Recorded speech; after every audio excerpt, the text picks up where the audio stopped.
Yo, hey, ya, hey, yo, hey, yahoo, hey, ya, hey, yo, hey, yahoo, hey, ya, hey, yo, hey, yahoo, hey, ya, hey, yo, ah, ya, hey, yo, ah, hey, yo, hey, ya, ah.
Haguk. Let's get started. Let's get started. Let's get started. Let's get started. Qaike.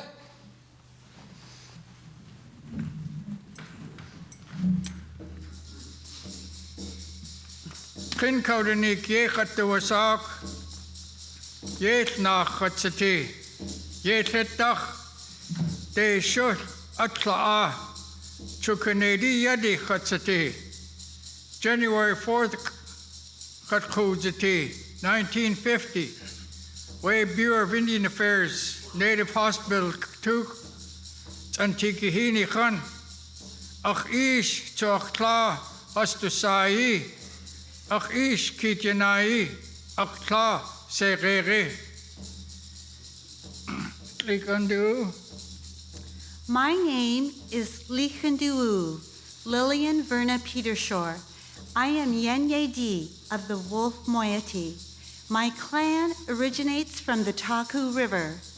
As the grandchild of the Akwan, I acknowledge the Yaktahitan Dipper House people. Downtown Juneau is their traditional land. I was born to Dorothy Peters on September 2nd, 1953 at the BIA hospital. Marcelo? My name is Marcelo Quinto. I am from the Eagle moiety. I was born June 17, 1941 at St. Anne's Hospital on 5th Street. I was named after my father. Kaash is my Tlingit name. I was the fourth child in a household of 10 kids. Ernestine? Tlingit Kainak Sangarfakt Yuchatu Asak. Tleitka Kainak Ernestine Hayes Yuchatu Asak. Chak na ayakhat. Kagwan tan ayakhat. Gooch hit ayakhat. Ganak Tadi Dachhan Hutsati. Yan Washa. Shitka Kwan. I was born July 3rd, 1945. Walter? My name is Walter Soboleff, Jr. I was born August 26, 1949, to a Haida Welsh mother and a Tlingit Russian father. I'm a Haida Eagle from the Frog Clan and the Bullhead subclan from the World House in Haukan. It was summertime in Juneau. Yidataya, Hakusnikaya, Jasakuakaya, Ya Kuste, Hakusnikdat, Jas Adegaki U, Uhan Kakteu to Kai. Train Gunnel Chisha.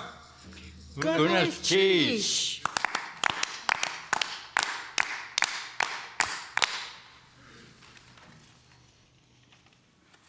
Shukwa. In the beginning.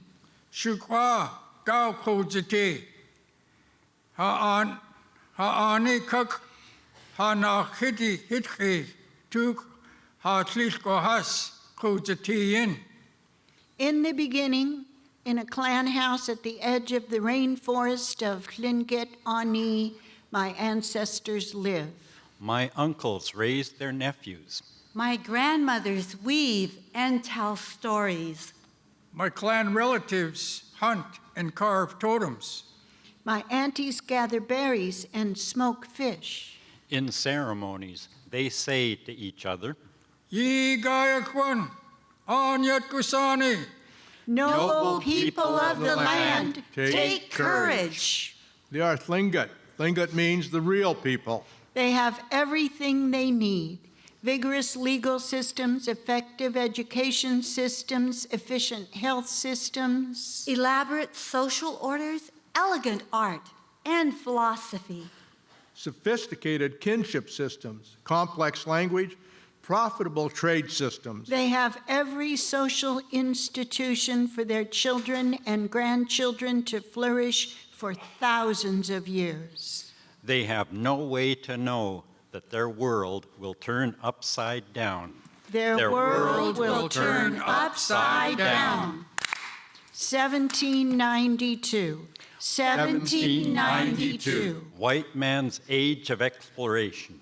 Captain George Vancouver is on A voyage of discovery to the North Pacific Ocean and round the world, in which the coast of Northwest America is carefully examined and accurately surveyed, undertaken by His Majesty's command. Vancouver names the islands as he goes. Admiralty Island, after the English Office of Admiralty and the Marine Affairs. The Couverton Islands, after the home of my ancestors. In Holland? Douglas Island for John Douglas, Bishop of Salisbury. Who never set foot on this land. 1867. 1867. U.S. Secretary of State William Seward purchases from Russia a claim to the territory of Alaska. It's a steal of a deal. 2 cents an acre. A steal. The U.S. Coast Survey names the islands as they go. The Alexander Archipelago after the Tsar of Russia. Who never set foot on this land. 1879. 1879. John Muir is a Scottish-American naturalist. He sees a glacier in a valley and names it Auk Glacier, after the Aukwan people. But the U.S. Coast Survey renames it. the Mendenhall Glacier, after our superintendent, Thomas Corwin Mendenhall. Who never never once set foot on this land. As outsiders arrive, people of Khinkaduneek encounter new tools, foods, and goods. And epidemics, religion, and alcohol. And the invaders point guns at them, destroy their sacred objects. Erase their names and steal their land. Our ancestors experience profound grief. Grief. Ishandane, Anger. Anger. Khan, Loss. Loss. Kutwutuwakik, Alcoholism, abuse, and depression become the legacy of this colonization. Historical trauma will impact my family and my life. And mine. And mine. And mine. Akayita,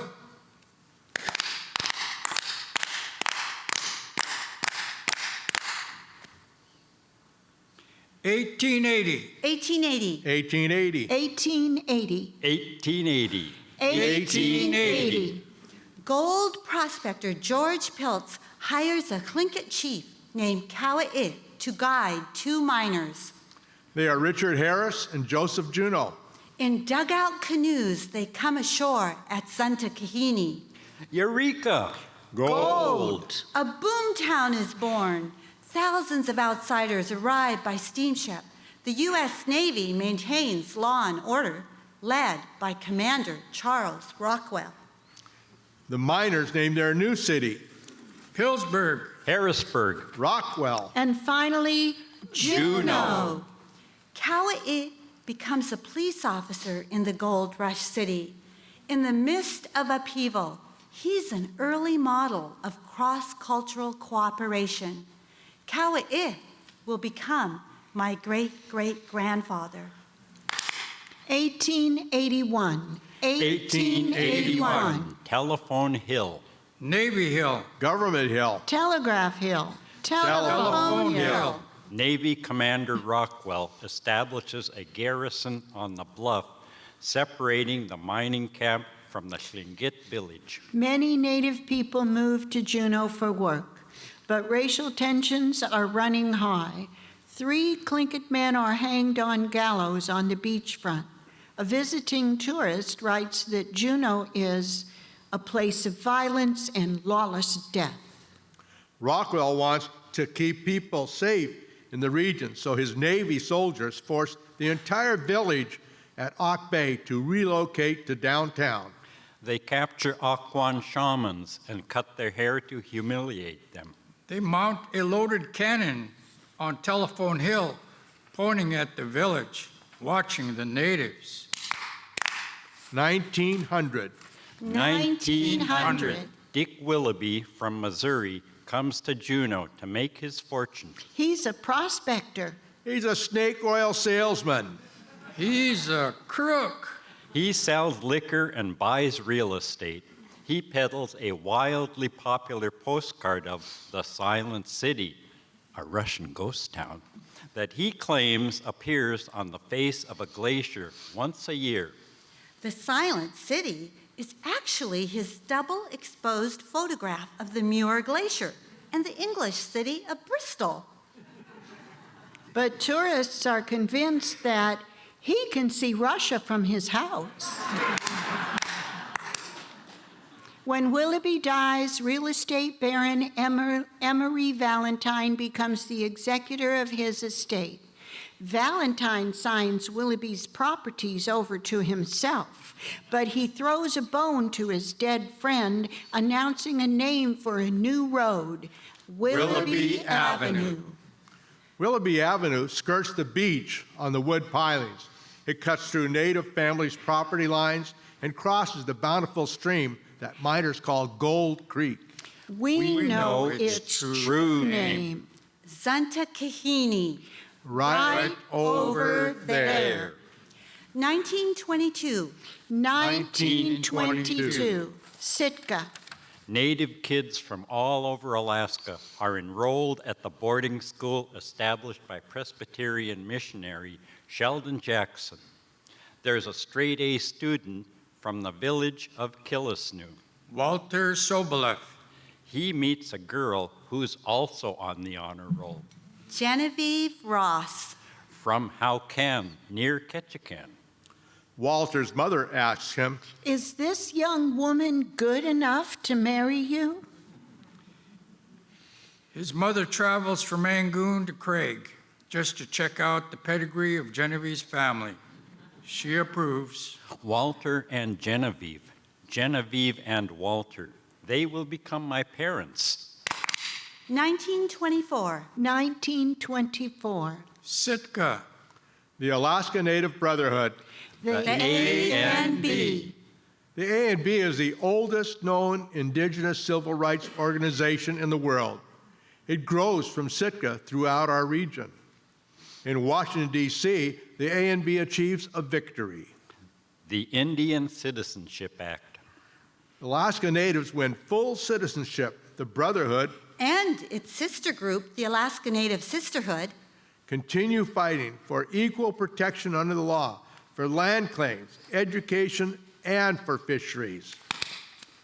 1929. 1929. The Alaska Juneau Mine.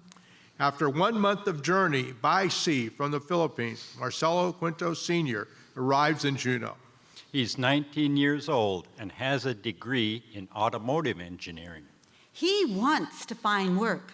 He wants to find his uncles. His uncles are easy to find, but what he can't seem to find is a job. In Southeast Alaska, a brown-skinned man who wants white-collar work doesn't stand a chance. He joins his uncles hauling rocks in the mines, lifting lumber at the mill, tending bar at the Baranoff Hotel. It's the Great Depression. Money is short, but there's always plenty of food to be gathered. The people say, When the tide is out, the table is set. with a group of Filipinos, Marcelo rents a cabin near the sawmill below Mount Roberts. There's not enough room for everyone to lay down at the same time. They take turns sleeping. Filipinos hang together here. They take care of each other. Marcelo always looks sharp. Zoot suit, necktie, hair slicked. He looks like the mafia, dressed to the teeth. One day downtown, Marcelo, a Filipino all the way from Marindoki, meets Bessie Jackson. A Tlingit woman from Haines. They marry. Marcelo and Bessie will become my parents. 1939. 1939. Walter Soboleff establishes the Memorial Presbyterian Church near the brand new Douglas Bridge. Right over there. The church welcomes all comers. Winos. Homeless people. African Americans who are shunned elsewhere. Tlingit elders call the church Khuskatai. They can't pronounce Presbyterian. The church becomes a popular and diverse gathering place in the Jim Crow era in Alaska. 1945. 1945. On the hill above Willoughby Avenue, we live in a house on stilts. I'm one of 10 kids under one roof. My mother runs a tight ship. She says, You can be poor, but you can't be dirty. we divide up the chores and get them done. We see movies at the Capitol Theater, then come home and dance like Gene Kelly. We wash the dishes and sing together. Music fills the house. Everyone sings, but I have one sister who can't carry a tune in a bucket. I'm not saying which. 1946. 1946. Memorial Presbyterian Church. Every 4th of July, my parents set up the church lawn to sell hot dogs and pop, chilled with ice from Mendenhall Glacier. Each spring during gold medal basketball tournament, players from all over Southeast filled the church with their sleeping bags. My dad paints the siding, mows the lawn, and repairs the roof. The kids laugh at him when he's working. He looks funny in bib overalls instead of a suit and tie. 1947. 1947, Willoughby Avenue. Sickness strikes our house. Tuberculosis. TB is a plague for our people, the leading cause of death in Alaska. Another trauma of colonization. I lose a year at St. Anne's School. My brother loses half a lung. My family keeps me quarantined. Being a kid and having TB is Boring. every day. I hear my friends and siblings shouting and playing outside. Why can't I join them? My mother says, Be still, Marcelo. all I can do is listen to the shows on the radio. The Lone Ranger. Joe Louis, the boxer. Big John and Sparky. Rest, Marcelo. Eat, Marcelo. Sleep, Marcelo. Will this ever end? I'm 6 years old. 1949. 1949. The Juneau Village. I'm 4 years old. I walk with my grandmother through a field of dandelions and buttercups. We're going to the hospital at Gold Creek, run by the BIA. the Bureau of Indian Affairs. We visit my mother in the tuberculosis ward. My mother was orphaned by TB. It stole her ability to bond or to love. Now she has it herself. It isolates me from her. At the ward, my mother comes to the window wearing a mask that reveals only her eyes. We are separated by glass. We wave to each other. Hello. I can see her eyes smiling, but sometimes she doesn't wave back. Sometimes she isn't smiling. This is my earliest memory. 1950. 1950, Willoughby Avenue. I'm considered a Filipino in Juneau because that's what my father is.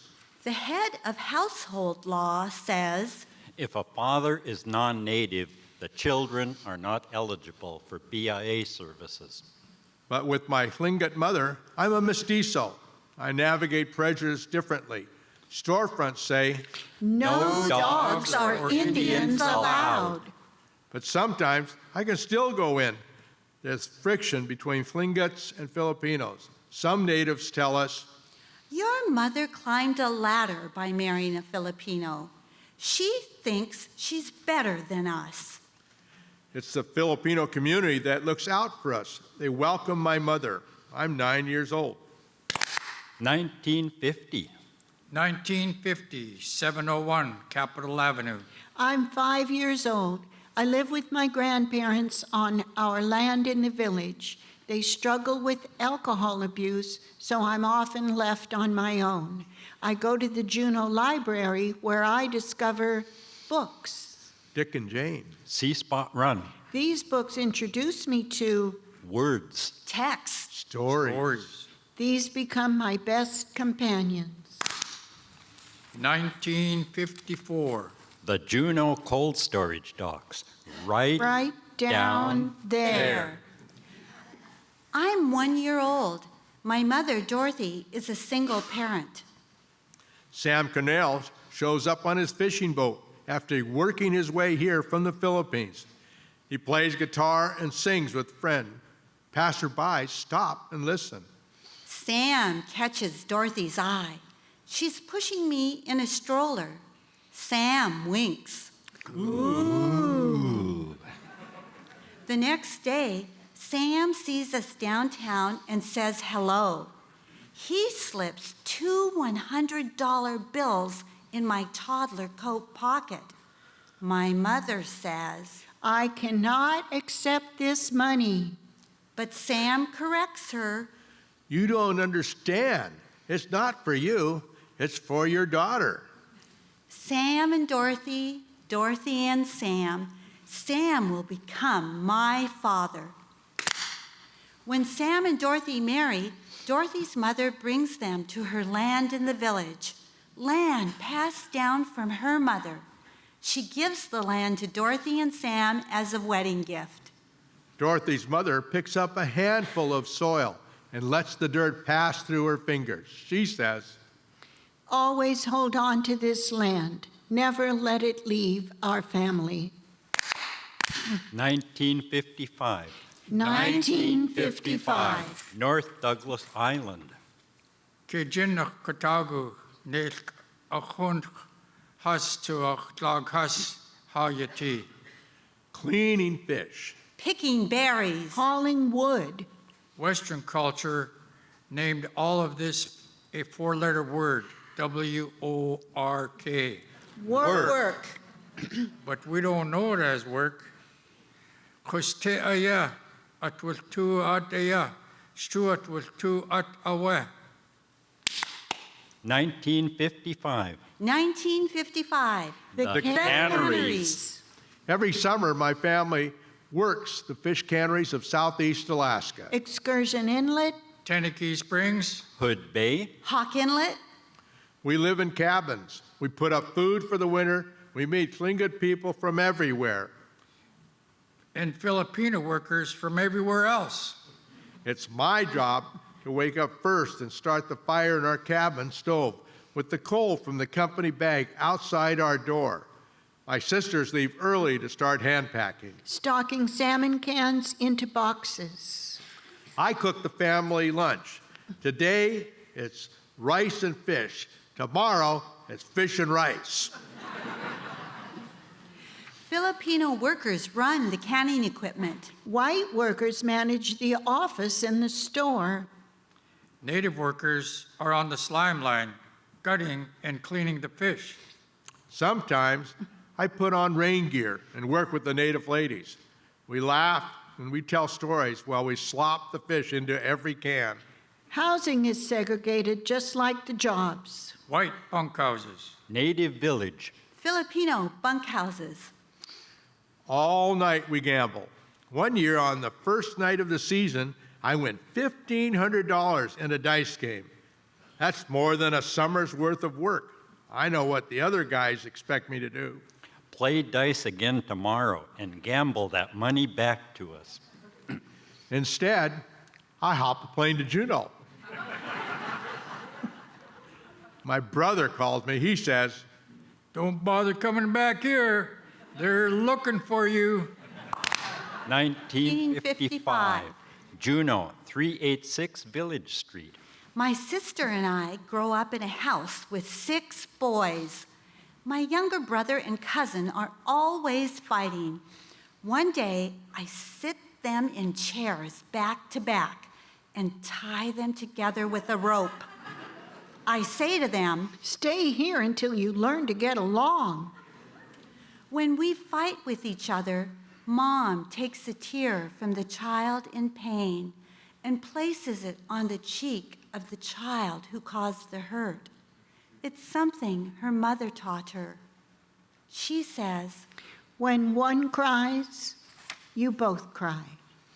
we learn my parents' most important house rules, respect and kindness. 1955. Icy Strait. Chaskatsko Chatsatian Ach Ish Yagu Cook. I'm a young boy. We're on my father's boat, the New Annie. We fish from Huna to Juneau, Juneau to Huna. I'm the smallest on board. As we cross Lynn Canal, we keep an eye on the water. Riptides, hidden reefs, whirlpools. It's turbulent out there, and inside the boat, too, my father, uncles, and brothers are drinking. They yell and they sing. The more they drink, the more clinket they speak. Hosiku da sahas katlaadadat. I understand everything. I'm steeped in my language. 1955. Coal storage docks. I'm trying to make friends with 3 white classmates who are fishing with a new pole. I want... Acceptance. Belonging. The blonde-haired boy points. We look. There's an old man walking toward us. The boy snickers and says, Look at that drunk Indian carrying that fish. The man wears a greasy wool jacket with a fresh halibut in his hand. I say to them, That's my grandfather. I give my grandfather a hug. I know he will lose today's battle. He'll sell this fish to buy more wine. I know that he loves me and he has courage. I look at him and these clean, scared white kids. I stand at the edge of 2 different worlds. I'm 10 years old. 1956. 1956. Memorial Presbyterian Church, Glacier Avenue. I'm 7 years old. I'm wearing a suit and tie. I'm sweeping the church. My father always tells me, Be good, Walter, and take care of this safe place for our community. I'm all alone. I see the bread and grape juice for communion. I stare at that grape juice. 1. 2. 3 eternities pass. I drink the grape juice. This is my earliest memory. 1956. 1956. 1956, North Douglas Island. Tledushu ach Katagu, Tachinach, Tachin Kanach, ach Ish to ach Hunchuhas, Tachin Kanach, Kutnik, ach in, Kutnik Nuch. Yech, raven. Chak, eagle. Stories tell us who we are. How our clans came here. How to prepare food the right way. How the world became the way it is. Some stories are at property owned by clans. We never embellish stories. Western culture celebrates creative license. But my elders tell me, Don't you change that story. Tell that story right. I have a hard time sitting still, but I have to listen. Tomorrow they will ask me to tell it back to them just the way I heard it. This is how the story was told to me. This is how the story was told to me. This is how the story was told to me. This is how the story was told to me. My parents say to me, Ye awe, Yay, away. Chega, you told the story right. You told the story right.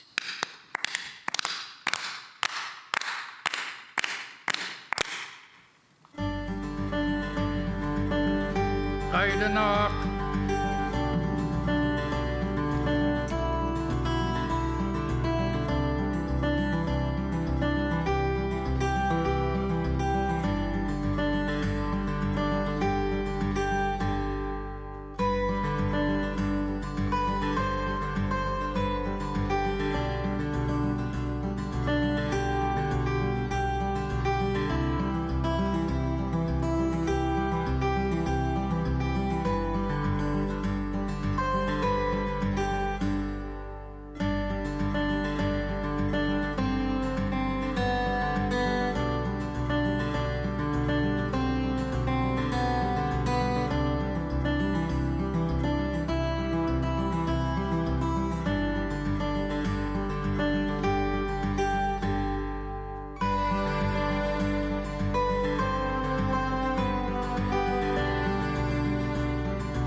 The 1950s. The 1950s. The 1950s, the Juneau Village. The village is full of families. We enter homes without knocking. And sit at each other's tables. Summer days are long. We play on the dirt streets. Red Rover, send Lillian right over. In winter, we go sledding on Capitol Avenue. Or up in Evergreen Bowl. We wade in Gold Creek. At Harborview School, play basketball for hours. And run around on the baseball field. No one can imagine a federal building there. We go to the sand dump to swim in the tailing ponds from the mine. Warm, green, probably toxic. Oh, well, I'm still here. There's Madsen's Supply Store. And Carson's Bakery. Where we fight out back with the white boys. Spruce Delicatessen. Owned by an elderly white couple. They're always eyeballing us native kids. Zach Gordon Teen Club. A melting pot of kids. We're allowed into the teen club once we're 12 and a half. Before I'm old enough, I pull myself up to the windows to watch my older cousins jitterbugging. But they let me in younger because my red skirt makes me look 13. Laura Lee's Restaurant, the best burger in town. Laura Lee is a black woman who's nice to natives and Filipinos. If you make any trouble, she'll run you out with her meat cleaver. Amen. Stevenson's Market. Thibodeau's Grocery. Where we buy our groceries on credit. When our uncles pay the bill, they bring home a free gallon of ice cream. R.W. Collins gas station at the bottom of Telephone Hill. where I step on the red tube to make the service bell ring. Ding, Ding, ding. Run! Shade Hit Thunderbird House. Yátx'u Hit, the Dipper House. Which burns in a fire in the 1990s. Channel Apartments. The Subport. The National Guard Armory. Right about here. Along Willoughby Avenue, the houses stand on pilings. Families on the beachfront. Lives lived on the edge of the sea. We collect driftwood, Build rafts. And float out into the channel. where someday there will be condos. And a radio station. A museum. A hotel. A highway. It's all water. We are connected to the sea. We are connected to the sea. We are connected to the sea. 1956. 1956. The cold storage docks. I'm 11 years old. My grandmother sends me downtown to collect leftover fish parts. Salmon heads for stew. Halibut heads to fry the cheeks. When no boats are coming in, I go to Irwin's Grocery. The butcher gives away trimmings, bones, or leftover hamburger. He calls them dog scraps, but he knows that when I come around, these aren't for dogs. One day, the butcher hands over an extra large chunk of ground beef. At home, we open the package. The meat is full of sawdust. It's no good. We can't eat it. The butcher picked it up from off the floor. He knew what he was doing. 1956. 1956, 10th Street and Avenue B. Our house is owned by the church in a neighborhood that's lily white. I learned to navigate different visitors and social contexts. Legislators, Clergymen. Territorial troopers. An Orthodox priest comes to dinner.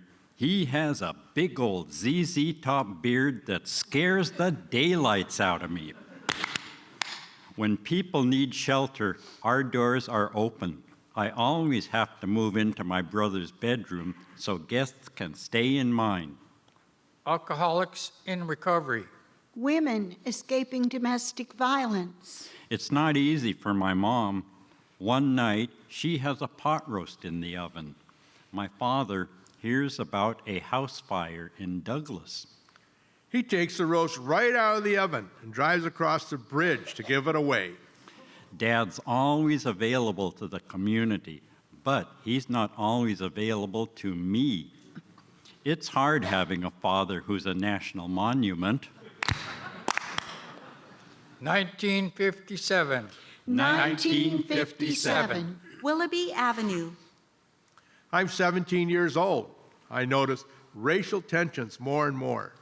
Sometimes white friends come to our place for dinner, but I'm never invited to their house. If a brown boy wants to go out with a white girl, they meet somewhere downtown, never where her parents might see, at school or work. It's not that the doors of opportunity are closed to us, the drawers are just not there. My mother tells us kids, You have to be the best at something or you won't have a chance. the Filipino community is changing. More women are arriving from the Philippines. They feel threatened by the native women like my mom, who married a Filipino man like my father. They tell her, You're not Filipino. they tell me, You're not Filipino enough. some Tlingit people say, You're not native enough either. the Filipino community used to be our safe haven. It's not anymore. My mother steps away. If someone faces off against your mother, what choice do you make? Stick with your mom. I become active in the ANB and I start a mestizo group for people who are mixed race. My mother reminds us, You're half Filipino and you're half Tlingit. You are both. Never forget who you are. 1958. 1958. 701 Capitol Avenue. I'm 13 years old. My mother tells me about the father I never knew. Ernestine, you have your father's chin. She tells me, The last time I saw him, you were a baby. I asked him if he wanted to see you. He said no. No. No. No. No. I never understand why she tells me this. I begin a lifelong quest to be wanted by a man. Smoking cigarettes. Dancing the hoochie coochie. Drinking brandy under the bleachers at the ballpark. Getting a reputation as a bad girl. Native families tell their kids to stay away from me. White families never wanted me around in the first place. More and more, I live my life on the margins. 1958. 1958, North Douglas. Let's go to Shu of Kataugu. Kadachok Kutia of it was two of ish, Titianai, Dukak, Tsidukak, it was two. They are mentors and guides. But I'm the youngest of 15 kids. I feel like a family scapegoat at school and in the village. I get into fights. White kids say, What's wrong with you? You're worthless. I block it all out. I forget. It's easier than remembering the pain. But my brother is my protector. Raymond. Raymond looks out for me. He picks me up when I'm down. 1959, 1959. the Indian village. My father takes me to the Thunderbird clan house. He doesn't take my brothers or my sister. For once, it's just me and my dad. There are voices and drumming. Old people are sitting and singing. Clan mothers standing behind them. I dance. We paint whiskers on my cheeks and red under my chin. Haida paint, honoring my mother's side. My father was a good dancer. He could get lower than anyone. I'm learning my traditions, and I have all my dad's attention. I'm 9 years old. 1959. 1959, Harborview School, Glacier Avenue. Right up over there. I'm 6 years old. Every morning I leave our house in the village, full of stories and play and good food. Our home is rich in culture, but not print rich. I cross the flats to walk to kindergarten. Letters, numbers, rules, culture shock. I complain, I beg. Finally, my mom gives in. I drop out of kindergarten. 1960. 1960, North Douglas Island. My mother buys me a new pair of shiny brown boots. It's not every year we get new shoes. I wear them outside, and right away I get them muddy. I panic. I find brown paint and smear it right over the mud. The The boots look awful. When I come home, my parents are mad. Paul, come here to me. Raymond is my protector, but when it comes to my parents who hurt me, he can't stop it. I block out memories of my punishment. I'm 10 years old. 1960. 1960, 701 Capitol Avenue. I drop out of high school. I ask my mother to tell me what she knows about living. She's exasperated with my behavior, so she says, You already know more about life than I do. Fine. I keep on knowing about life. She moves us out of Juneau to California. I walk barefoot through Golden Gate Park. I Get a GED. Get pregnant. get a job. I learn to type. I'm a secretary. Text and language pour from my fingertips. Words are still my survival. 1961. 1961. Capitol School, 533 Main Street. I'm in first grade. Last time, I didn't like school. Now, it's the school that doesn't like me. The teacher gives every Native student in the class an F. I dropped out of kindergarten. Now I flunk the first grade. 1962. 1962, Memorial Presbyterian Church. I get to know my father through his sermons. He's a civil rights activist. His words may be gentle, but his message is strong. He says, On your way home from church, pick up a pebble.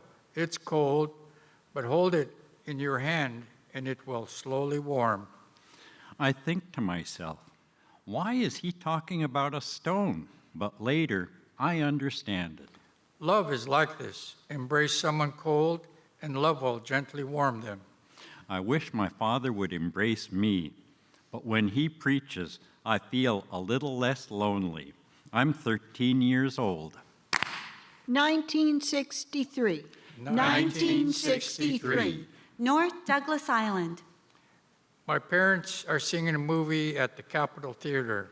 At home, my brothers make me take a sip of alcohol. It burns. It burns. I try again. I start carving little totem poles. I sell them to the tourist shop and use the money to buy booze. I'm learning to drink. 1964. 1964. Juneau Douglas High School. Being a kid in Juneau is hard. I get teased for my long hair. Slammed into lockers. Forced to eat cornflakes covered with ketchup. Some bullies are white kids, and I'm Native. Other bullies are Native, and I'm a Soboleff. My family is too successful. My brother Sasha never gets picked on. He's a star basketball player, but I don't know one end of a basketball from the other. I'm a loner, but I've got a place of refuge where no one can get me. Rock and roll music. I buy all the Beatles records. I disappear my dad's fedoras and make jughead hats. My only pair of shoes are Beatle boots with tall heels. I wear them to dances, slipping down the ice on the way to the armory. When new girls show up, I pay attention. Aleut girls after the earthquake. Filipino girls from the islands. Hey, at least I know I'm not related to them. With a Tlingit dad and a Haida mom, everybody around here is my relative. When bullying gets bad, I pick up the electric guitar I got for Christmas. This guitar is my shield. This guitar is my armor. 1964. 1964, the Baranoff Hotel, 127 North Franklin Street. I get hired at the Baranoff, just like my father. I have 3 jobs. 7 a.m. to 3 p.m., bellboy. 3 p.m. to 11 p.m., desk clerk. 11 p.m. to 1 a.m., bartender. My favorite part is 1 a.m. Clocking out. I become friends with the leaders from all over Alaska. I load their luggage, and I mix their drinks. Bill Egan, governor. Wally Hickle, governor. Ted Stevens, U.S. Senator. I learned a big lesson. The work of the legislature does not happen at the Capitol. It happens at the Baranoff. 1964. 1964, Juneau Douglas High School. I'm 14 years old. My father is out of town doing village mission work. My mom works nights as a nurse. I'm still lonely. At a school dance, an older man comes over to me. He offers to teach me to play his Gibson guitar. I go to his house. Later that night, he offers me a beer. I drink it even though I don't want to. This man becomes my molester. 1966. 1966, Douglas. I'm 16 years old. The bullying at home has taken its toll on me. I want to get healthy, so I move in with friends. One night in springtime, I catch a ride with my brother-in-law. He stops at a bar called Mike's Place. I tell him, I just want to go home. he goes into the bar anyway. I will not follow. I will not drink. Finally, he comes back with friends and beer. His friend takes the wheel. By the time we reach Lawson Creek Bridge, we're going 90 miles an hour. The driver loses control. We spin toward the barrier. 1, 2, 3 eternities pass. I'm in the ambulance. The doctor tells me, Paul, the car is ripped in two. The driver is dead. I spend 4 months in the hospital.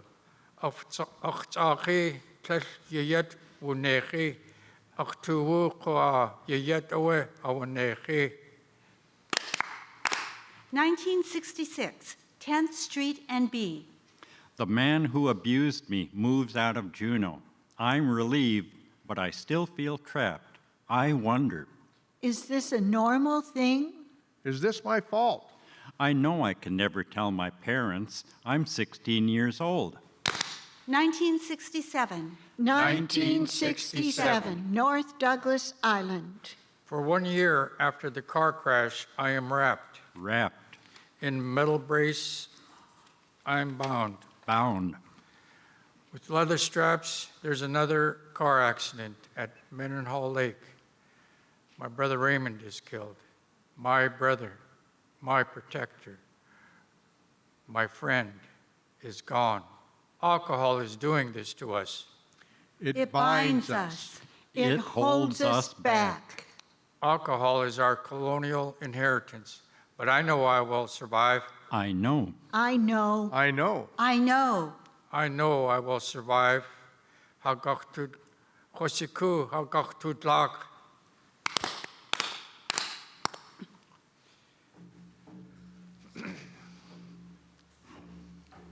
Haslid Kohas Aan Yátx'u Sáani.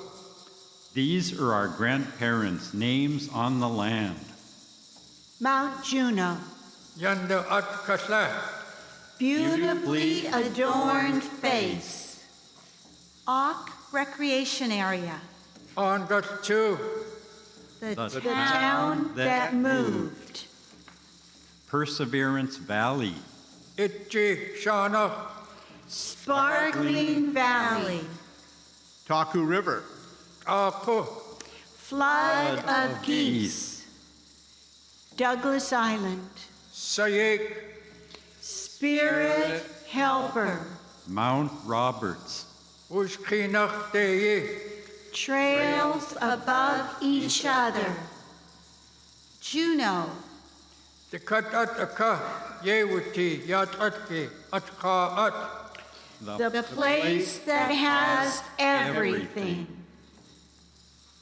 a creek mouth in a narrow channel named by the Yacht'etan for its abundant salmon, halibut, mountain goat, ptarmigan, and marmot.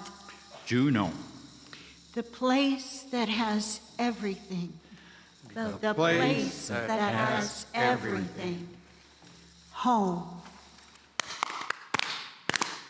1967, 1967. 1967. The Juneau Village. The village is caught up in bureaucracy. Some properties here are overseen by the BIA. Others are fully owned by the resident like any other private property. The village is a checkerboard. The city says it won't run pipes or streetlights across BIA land. As the rest of Juneau gets better services, our streets remain dusty and unlit. the city announces a new program, Urban Renewal. Urban Renewal. To improve the Willoughby district. our families fight. We form the Bulldog Committee. We say no. But this is eminent domain. The government says it has the right to take private property for public use. Take this measly bit of money. You can buy the property back later. This is for the good of our community. Lower income families, most of them indigenous and people of color, are pushed out of their homes. The city fills more tide flats for condos and office buildings. After the changes, no one can afford to buy anything back. Egan Drive is built right over there. The village is sealed off once and for all from the water that first brought us here. We are disconnected from the sea. We are disconnected from the sea. 1968. 1968. California. My mother receives a letter from some Juneau bureaucrat. Requesting permission to demolish your unoccupied residence at 701 Capitol Avenue. They want to destroy our house in the village. Everyone in our family is either gone from Juneau or can't help. They tear it down. They tear it down. Our house on the edge of the village is gone. My life on the edge of society goes on. I'm 23 years old. 1969. 1969, the Vietnam War. The Vietnam War. I'm a Navy sailor, but I'm discharged just as the war begins. I never see battle. I'm drafted into the Army and stationed in Germany as a mechanic.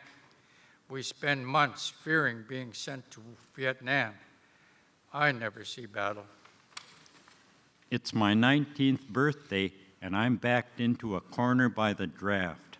I know I will see battle. I decide to enlist in the Navy. I figure I'm qualified to be a sailor. I'm already an expert at swearing. No additional training needed. The other new guys are white farm boys from the Midwest. They don't know their port from their starboard. They also don't know what to make of me. They call me That Eskimo, like I'm a native guy from up north, blanket ass. like I'm a native guy from down south. I have a comeback for their racist marks. I got it from the fawns on happy days. I say, How would you like the North Pole up your nose? hey! In the hierarchy of the Navy, there's no roadblock to becoming a leader. It doesn't matter what color you are. The stripes on my arm tell the guys they have to listen to me. No more bullying. No more abuse. These guys might be racist, but here, my words have weight. The beaches of Vietnam look like sugar. Helicopters nose into the trees and light up the jungle with gunfire. Bodies float past like bloated balloons. Old Vietnamese people watch me in port. They're thinking, You're not white. What kind of American are you? What are you doing here? I don't know.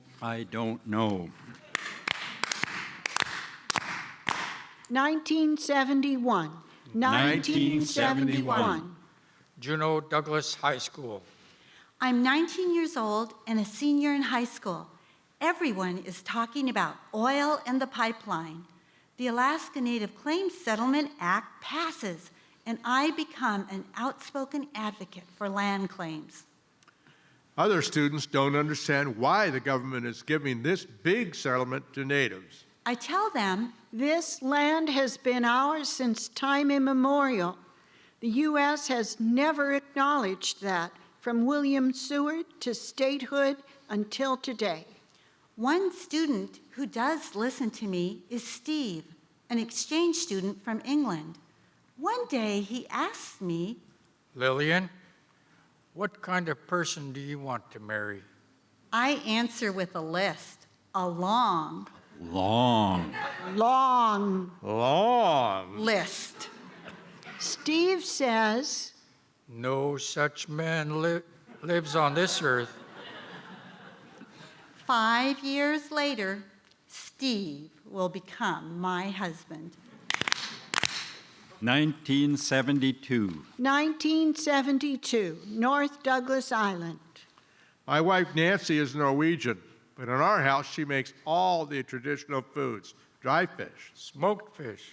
pickled gumboots. Which are chitons harvested from the tidal zone. She makes Filipino foods too: adobo, Meat stewed in vinegar, garlic, and soy sauce. pancit, A noodle dish.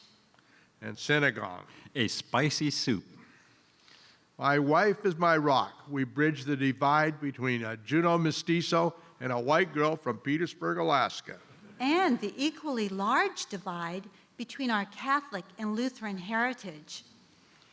In a city where racial divisions sometimes hold people back, we make a family built on accepting differences. I work with the A&B fighting for equality in schools and fisheries, and Nancy is right there beside me. 1973. 1973, Seattle. I'm 22 years old.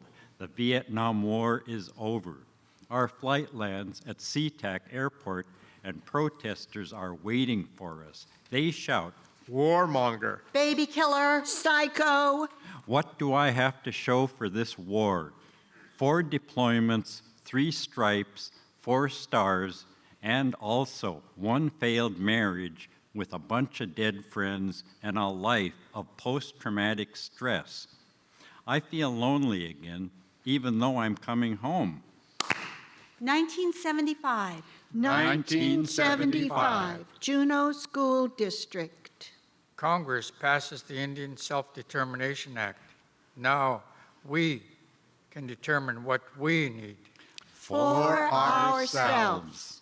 With the new law, Native education programs grow.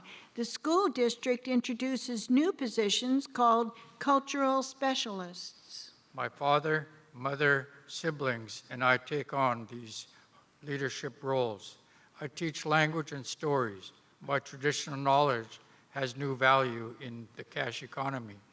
My community and my job send me a surprising message. I katlatin. You matter. I matter. I stopped drinking. I embrace my work as a cultural bearer. 1977. 1977, New Haven, Connecticut. I'm 23 years old. I'm a Tlingit girl from the Juneau village. Who dropped out of kindergarten and flunked first grade. And now I'm graduating from Yale University. I learn how to hold my own in a classroom. Fast-paced talking. Debating. Critical thinking. But when I return to Juneau, I have to readjust to being home. I don't want to interrupt. I don't want to be in the habit of arguing. I want to listen and be a good friend. 1977, 1977. I get home to Juneau after the war. My father's church is gone. On. Gone. It comes out of nowhere with no explanation. The big bosses of the Presbyterian Church close it and keep the other church open. Is it because the memorial church is too successful? Is this discrimination? My father chooses not to argue. He becomes an itinerant pastor visiting villages and lighthouses. But social and racial relationships in the Willoughby district are scarred, and my father's heart is broken. 1980. 1980, 1980, the Alaska Marine Highway.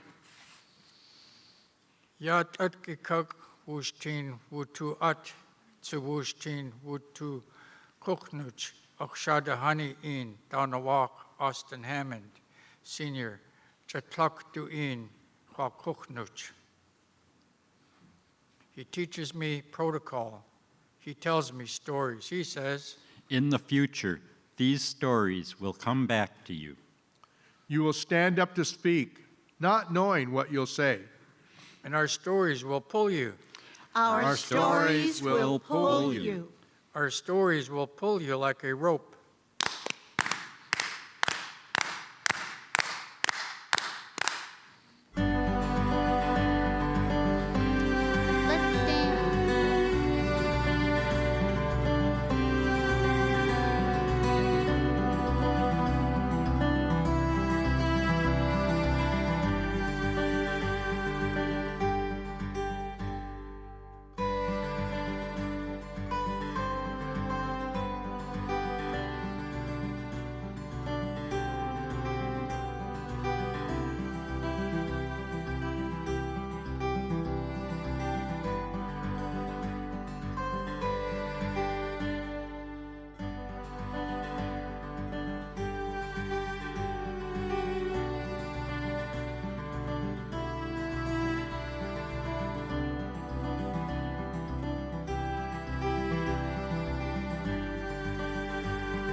1980. 1980. 1980. Roseville, California. I'm 36 years old and I have 3 children. My children's father emotionally abuses me. I have tried for 13 years to win his acceptance and love. I have failed and I have lost myself. One night, One night, One night I tried to end my own life, but then I realized something clearly for the very first time. People believe they are superior to me, but there's no evident reason. If those people think I am inferior, there is still no evident reason. I have value. I have value. I have power. I have power. I leave this man who hurts me.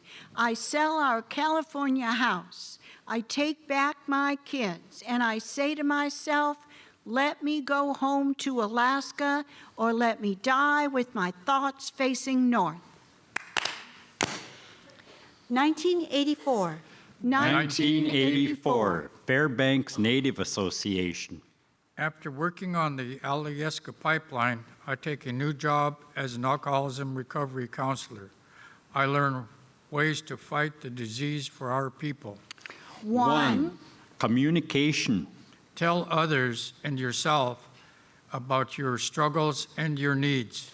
2. Environment. Surround yourself with people who are good for you. Do things you love. 3. Choice. You are never trapped. You always have a choice. I am helping others.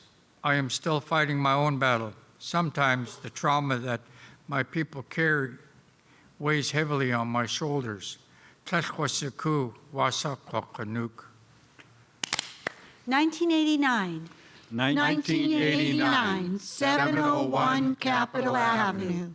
After a West Coast journey through homelessness and food lines and 2 years of earning money in Ketchikan, I am home. I send for my children and my mother. We go to our village property. the empty lot is filled with trash and old cars. Parking lots and office buildings cover our memories. The shoreline is pushed far away. This is what our village has become. Lillian, Yes, Marcelo? what is your hope for the future of Juneau? I hope Juneau will be known once again as the place that has everything, a place my ancestors would recognize with clean land, water, and air, a place with thriving fisheries and abundant wildlife. If governments and tribes work together, we can fix what is broken. I want this place to be healthy. Then we will be healthy too. Yay, away. Marcelo, what's your hope for the future of Juneau? I hope Native corporations will create more jobs for our people instead of perpetuating a system where even Native jobs require our people to leave the region first, to change who they are and grow away from their culture. I hope my children and grandchildren can stay here and make a life if they choose. Yay, away.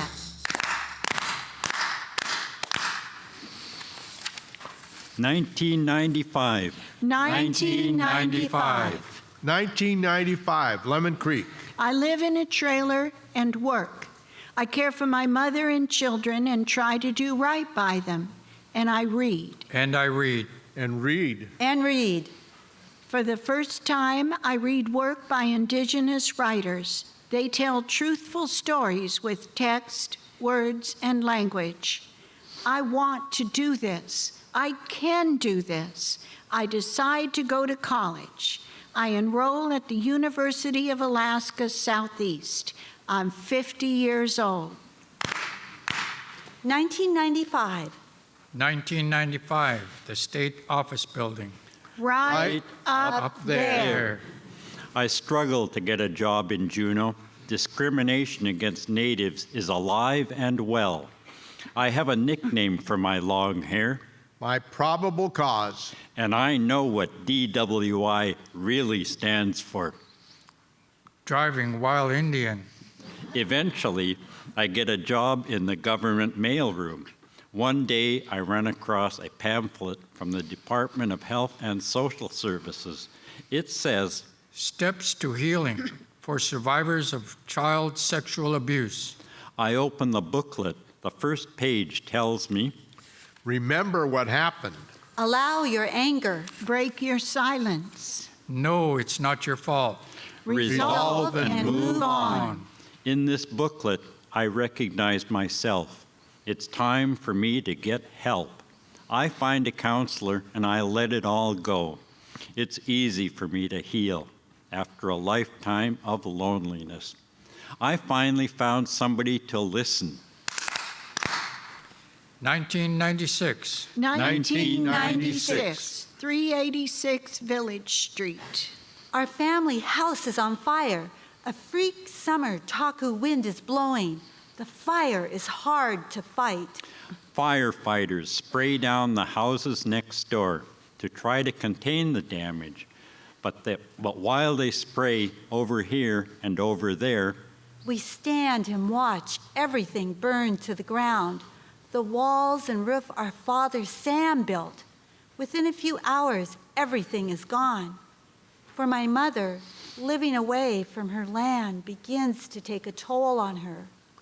The land from Chief Kauai. Land from the Yanyedi, who married into the Okwan, sharing the shoreline called Zuntakahini. My mother doesn't have home insurance, but after a year of bureaucracy, we get a loan for a new house.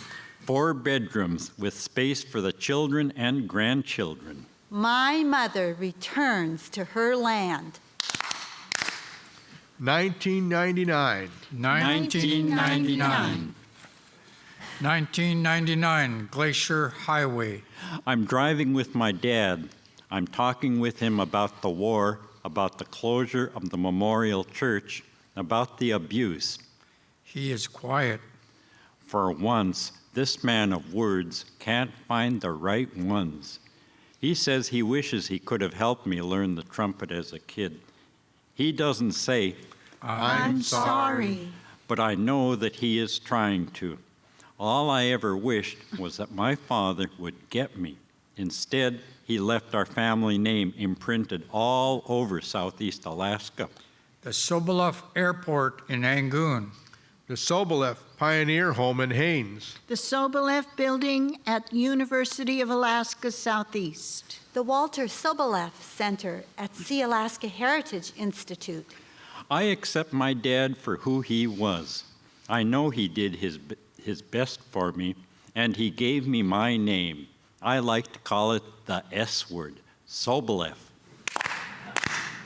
2000, 2000. Douglas Harbor. It's been a lifetime fishing. My family practically live on my boat, the Big Kahuna. Every Friday, I go straight from work to the harbor. Nancy has the kids on board with everything ready to go. But now she declares, Marcelo, this party is over. I decide to sign half the boat over to my son. My wife arranges the paperwork.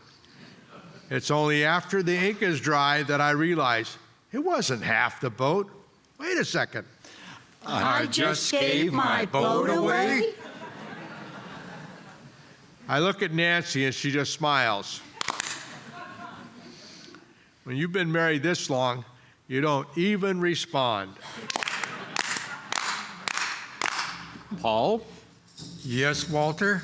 what is your hope for the future of Juneau? I hope our language thrives. Today you can hear people who speak real Tlingit and people who speak New Tlingit. The New Tlingit speakers are studying textbooks and always hearing and shouting, "The sky is falling." Our language is dying, but Tlingit is not just learning how to pronounce words. Gaden naskwain ashuka kau yukatanki, hakawa kekach tutlak. Yea, away. Walter, what is your hope for the future of Juneau?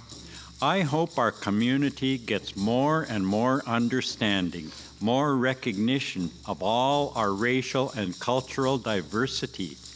People think about us and them. Instead, let's just say we. The pain from the past will always be there. I have it, we all have it. But I hope we can learn lessons from it and then move on. Yea, away. 2001. 2001. September 11th, 2001. My wife and I are living in Anchorage. Life is full. 4 children. 11 years together. This morning, I watched the news. There's been an attack in New York City. I feel the shared horror of our nation.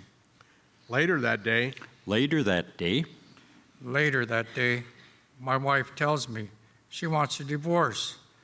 Personal trauma meets national trauma. My family breaks apart. My heart breaks open. Time passes. One night, I stare at a bottle of beer in the kitchen. It's been 21 years without a drink. It's a moment of truth. A big test. I'm scared. I pick up the bottle and I drink it down. I've lost the battle. For just a minute, I feel relief. Ach ishandein ach tuuyeti ya ye at wunei at haget has nak has kostedat. 2001.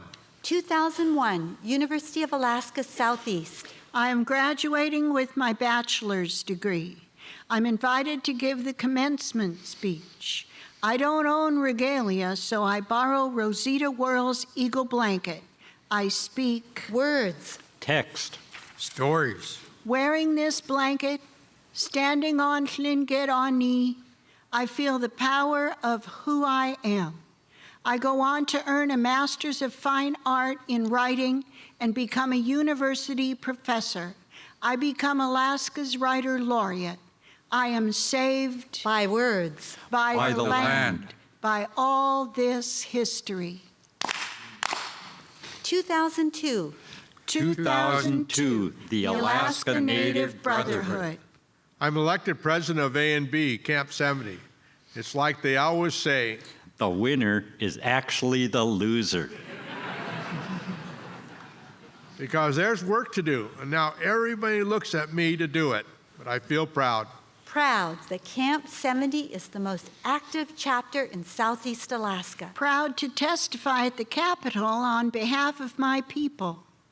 When ANSCA passed, a lot of the A&B leaders went to the new Native corporations to work. It left the brotherhood and the sisterhood with less oomph. But we still have an important role to play. We are opening doors for Native people, doors that weren't even there before. 2003, 2003, the Federal Building, 709 West 9th Street. I'm working with the U.S. Forest Service. My passion for Khinkaduneek leads me to become the Tribal Relations Specialist. This organization is mirrored in bureaucracy. And has a long history of being run by white males. The Forest Service is working hard to change its culture. I have an opportunity to advocate for tribes from within. When the Forest Service says, John Muir was among the first American conservationists. I say, No, indigenous people are this land's first conservationists, first stewards, and first multiple-use land managers. when they say, We need a scientific expert to study this issue. I add, Yes, and we also need elders and traditional users. Our people are scientists, even if they don't have the institutional degree. We have studied this land for thousands of years. Tlinkits, Haidas, and Tsimshians remember what happened decades ago. The Forest Service destroyed fish camps, cabins, and smokehouses. Some Native people look at my name tag and they see betrayal. Why should we trust the Forest Service? Why should we waste our time? I listen to this important rage. I share it with Forest Service leaders. Working together with tribal leaders, we organize a healing ceremony at the tribal assembly We acknowledge the destruction of the smokehouses. and the devastation this caused to our people's way of life, Hakustiich.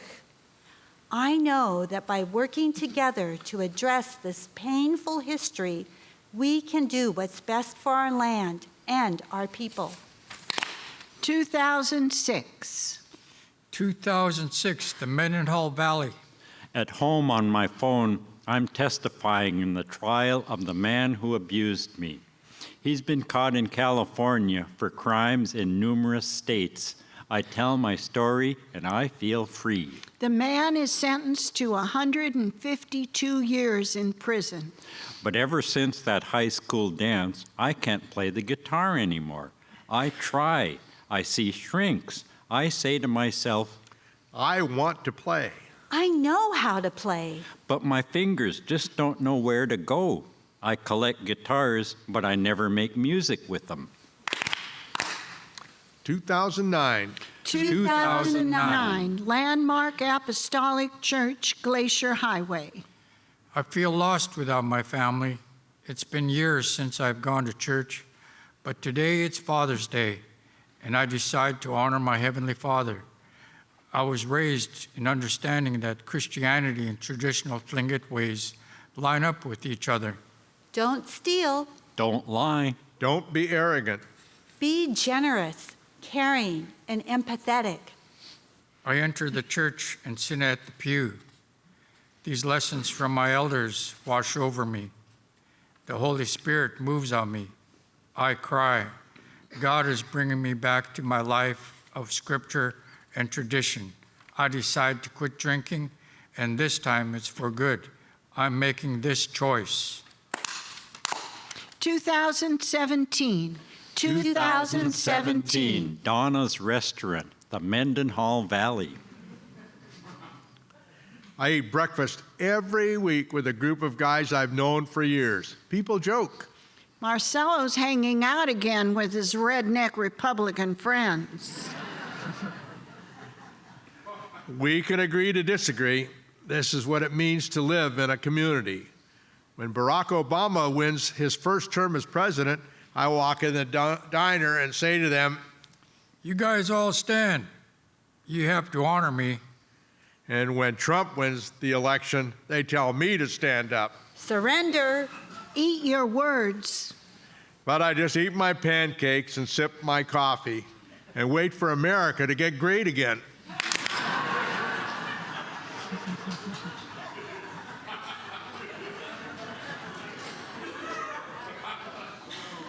I'm still waiting.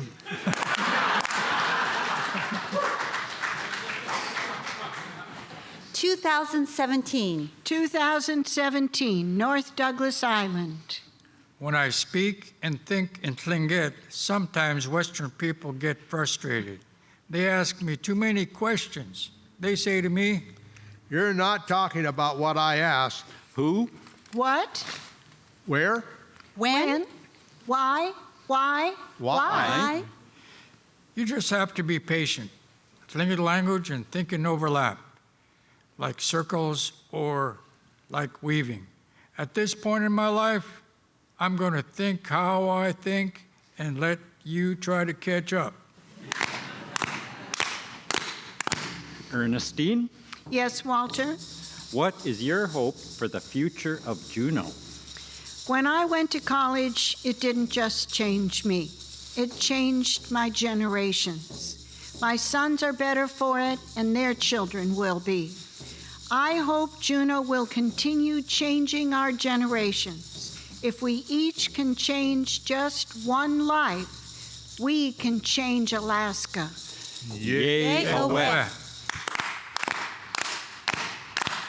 2018. 2018. 2018. 2018. 2018. right about now. I didn't learn my language when I was a child. The schools did not support it. My mother understood it. Today, my son is teaching me to introduce myself. My grandchildren are learning Tlingit in public school. My descendants are teaching me my language. I've always lived the way my mom used to describe us. We're wealthy, we just don't have money. But I'm enjoying life, giving myself things I never got to have before. Eating steak. Buying dress shirts. I'm exactly my dad's size. I wear all his suits now that he's gone, like Jimmy Cagney. The double-breasted one is my favorite. It's classy. I board an Alaska Airlines flight in Seattle, and they say, We want to honor our veterans and our active duty military. We thank you for your service. and everyone claps on the plane. I say to myself, Man, you guys are 40 years too late. traditional dance is my spiritual practice. Every other Saturday, we paint our faces and honor our ancestors. I try to dance lower than everyone, just like my dad. Questions about who owns our land just don't seem to go away. The city and borough of Juneau is making a move to annex part of Admiralty Island. I say the actual name of that island is Juneau, the fortress of the bear, and that's what it should remain. And some people are pushing the city to return Indian Point, traditional Aquan land, to Gold Belt heritage. I say the land should really belong to individuals and clans, not to bureaucrats.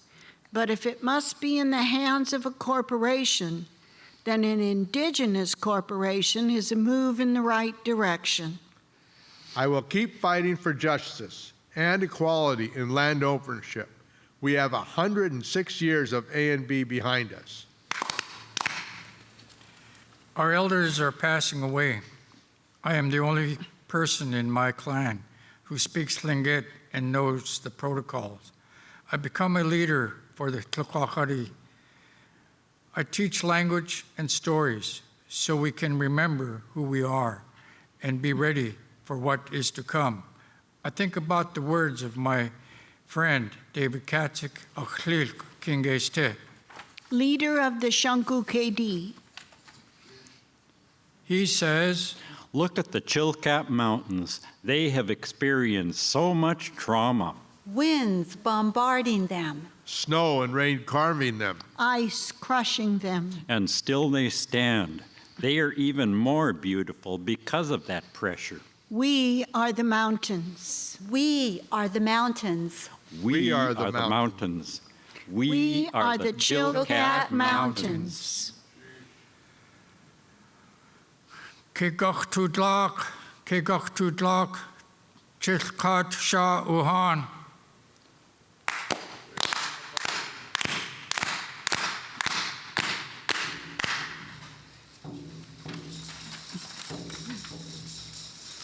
My name is Lillian Verna Petershoare. I was born September 2nd, 1953. I spent the first year of my life in the Juneau village in the trap house, which had been Chief Kauai's home. My Tlingit name, Khinkaduneek, means keeper or fixer of broken things, and that's what I am. My name is Walter Soboleff, Jr. I was born in St. Anne's Hospital on August 26, 1949. Dr. Joseph Rood delivered me. He delivered everybody. I started a Facebook page called Who Was Delivered by Dr. Rood. That page is still cranking out names. My name is Songatlakt. My white man name is Ernestine Hayes. I was born in the BIA hospital at the end of the Second World War, July 3rd, 1945. My grandmother always said I just about killed my mother, who had a hard labor. It was 4 o'clock in the afternoon. My name is Khinkaduneek, Paul Marks. I was born January 4th, 1950, at the BIA hospital. It was winter. I am Chukanedi Yadi and Yet Hit. I was the youngest of 15 children. My name is Marcelo Quinto. My Tlingit name is Kaash, meaning lucky mouth. I was born June 17, 1941 at St. Anne's Hospital. My parents were fishing at Peterson Creek that morning. Mom slipped and fell, so I decided it was time to come out into the world. Ye Gayak Wan Aan Yátx'u Sáani. Ye Gayak Wan Aan Yátx'u Sáani.